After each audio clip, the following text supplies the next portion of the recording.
ई-KYC पडताळणी प्रक्रिया सुलभ करा. भगूरच्या शिवसैनिकांची मागणी. रेशनिंग दुकानांवर लाभार्थ्यांची लागली रीघ.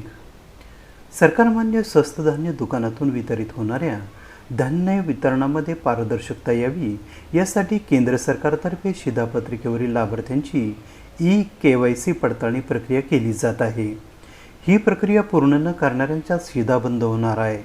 त्यामुळे शिधापत्रिकाधारक कुटुंबातील लाभार्थी सदस्यांची स्वस्त धान्य दुकानावर रीघ लागली आहे. स्वस्त धान्य दुकानातील ई-पॉस डिजिटल मशीनमध्ये प्रत्येक लाभार्थ्याचा आधार क्रमांक नोंद करून ही प्रक्रिया पूर्ण केली जात आहे.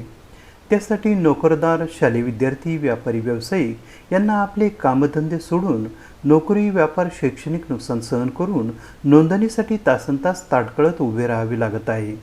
त्यामुळे शासनाने ही ई-KYC पडताळणी प्रक्रिया अधिकाधिक सुलभ करावी, तिच्यातील अटी शर्ती शिथिल कराव्यात, त्याचप्रमाणे ई-पॉस मशीनची संख्या वाढवावी, ही प्रक्रिया शीघ्रगतीने पूर्ण करावी अशी मागणी भगूर येथील शिवसेना शिंदे गटाचे सैनिक तसेच भगूर अर्बन कोऑपरेटिव्ह क्रेडिट सोसायटीचे संचालक दत्ता कुवर, श्याम ढगे तसेच विभाग प्रमुख देविदास गीते आणि शिधापत्रिकाधारकांनी केली आहे. ई-KYC पडताळणी प्रक्रियेतील त्रुटींबाबत भगूरच्या दत्ता कुवर यांनी पुढील प्रमाणे मागणी केली आहे. नमस्कार, मी दत्ताजी कुवर भगूर. या ठिकाणी आपण बघत आहोत शासनामार्फत ई-KYC शिधा मिळण्याकरता राबवण्यात येत आहे. पण हा जो शिधा मिळण्याकरता सामान्य जनता रस्त्यावर आपल्या कस्टमरी असेल, माझं म्हणणं शासनाविरोधात आहे. शासनाने जे काही ई-KYC या ठिकाणी लागू केली, तर ई-KYCसाठी जो ज्या काही यंत्रणा या ठिकाणी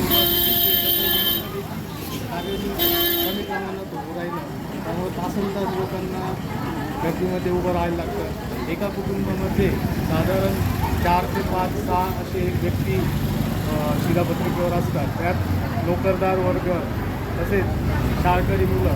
आता शाळकरी मुलांचं घेतलं तर त्या विद्यार्थ्याला देखील या ठिकाणी फॉर्म दिला नाही तर त्याला ते धान्य शासनाने पुरवलेलं आहे ते मिळणार नाही. अशा प्रकारची स्कीम शासन राबवतं आहे.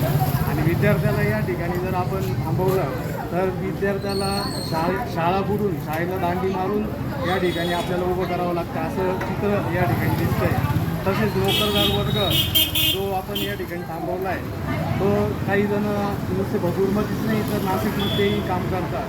तर त्या ठिकाणी कामाचा रोज बुडून त्यांना ई-KYC करणं गरजेचं भासत आहे. तर माझं असं म्हणणं आहे का शासनाने ई-KYC शिथिल करून त्यात कमीत कमी एका सदस्याची ई-KYC करावी व इतर सदस्यांना त्यामधून वगळण्यात यावं, किंवा ई-KYC करण्याकरता जी काही यंत्रणा लागते, ज्या काही मशिनरी लागतात त्याचे प्रमाण वाढून जेवढं झटपट आपल्याला पटपट ई-KYC सर्व करता येईल त्या पद्धतीने करण्यात यावी अशी मागणी आम्ही सर्व भगूरकर सामान्य जनता तसेच शिवसेना शाखा भगूर यांच्यातर्फे करत आहेत.